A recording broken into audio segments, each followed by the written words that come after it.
Fala rapaziada, eu sou o professor Gonçalves e hoje eu vou estar dando uma aula de citologia, especificamente sobre uma organela que é o retículo endoplasmático granuloso. Rapaziada, vamos dar uma acalmada aí nos celulares, né? Eu acho que vocês estão se passando. Tá, então continuando, eu vou fazer a chamada para ver se geral tá aqui. Lucas de Amorim Valdura tá aí? Presente. Gabriel Dávila Moser Presente. e Gustavo dos Santos Silva. Bom dia, professor! Esse tá animado, aí que é bom. Continuando a nossa aula, então eu vou dar uma leve introduzida ao que a gente vai aprender hoje. Que, bom, vocês já sabem que dentro do citoplasma, na célula eucariótica, a gente vai estar encontrando um monte de organelas membranosas dentro dela, como a gente estudou anteriormente. E, bom, uma dessas organelas que a gente encontra é o retículo endoplasmático, que ele vai estar envolto ao núcleo e ele vai dar uma delimitação no que a gente chama de cisterna do retículo endoplasmático. E nessa aula a gente vai estar focando especialmente na organela que a gente chama de retículo endoplasmático granuloso, que a gente mais pra frente vai ver o porquê que ele tem esse nome. Aí, amigão, Moser, qual que é a tua pergunta, Fê? Professor, em qual região intracelular encontra-se a organela? Cara, ainda bem que tu fez essa pergunta, que é exatamente o tópico do nosso próximo slide. Tua pergunta foi, né, em qual região intracelular encontra-se a organela? Bom, a gente viu anteriormente que essa organela só se encontra na célula eucariótica, porque nas procarióticas a gente só encontra os ribossomos. E bom, eu trouxe essa imagem para representar certinho onde que ela se encontra dentro da célula. E a gente pode ver aqui que o retículo endoplasmático ele se encontra exatamente ao redor do núcleo. E a gente vai ver mais pra frente a função dele e o porquê que ele está nesse devido lugar. Qual a composição e a estrutura da organela? É bem simples. Ela é formada por alguns lipídios e algumas proteínas. E agora que vem o diferencial do retículo endoplasmático granuloso do agranuloso. O retículo endoplasmático granuloso ele vai ter a presença de alguns ribossomos na estrutura dele. E isso vai deixar ele com um aspecto mais granuloso, como o próprio nome dele já diz. Fala aí, Silva, qual que é a tua pergunta?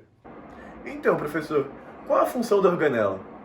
Cara, ainda bem que tu fez essa pergunta, tá? Eu, como sou um professor preparado, já preparei um slide exatamente para esse tipo de pergunta. Dá um look. Qual a função da organela, tu perguntou? Basicamente, a função do retículo endoplasmático em geral vai estar sendo ali em guardar as proteínas que a célula vai utilizar ou vai estar exportando elas. E o retículo endoplasmático granuloso, que vai ser o foco da nossa aula, basicamente tem uma função extra, que vai estar relacionado com a glicosilação de glicoproteínas, a questão da montagem de moléculas proteicas e a síntese de fosfolipídios. Professor, eu só não entendi o que é glicosilação, você poderia me explicar? Posso explicar, professor? Glicosilação é um processo onde os açúcares são adicionados em proteínas e lipídios e são transformados em glicolipídios e glicoproteínas. Beleza, agora passando para o próximo slide, agora que a pergunta foi respondida, o próximo tópico que a gente vai trabalhar vai ser como que a organela realiza sua atividade na célula. Bom, basicamente as proteínas que vão estar ali no retículo endoplasmático, tá ligado? Eles vão ter aminoácidos marcadores que asseguram que elas sejam trazidas de volta para o RE, ou seja, o que é o RE? O retículo endoplasmático, e que elas não meio que fujam para o complexo Golgiense. O complexo Golgiense a gente não vai estar trabalhando porque outro professor já vai estar explicando outro dia. Então, vamos deixar esse tópico para fora, assim. Tá, agora finalizando, espero que vocês tenham gostado da aula. Vou deixar aqui as fontes que eu utilizei na minha pesquisa para fazer essa aula. E eu queria saber, mais alguém tem alguma dúvida, alguma coisa que queira compartilhar com a sala?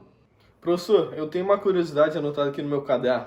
Esse tipo de organela é comum em tipos celulares, que se relacionam com a síntese intensa de proteínas, tais como as células do pâncreas e os plasmócitos.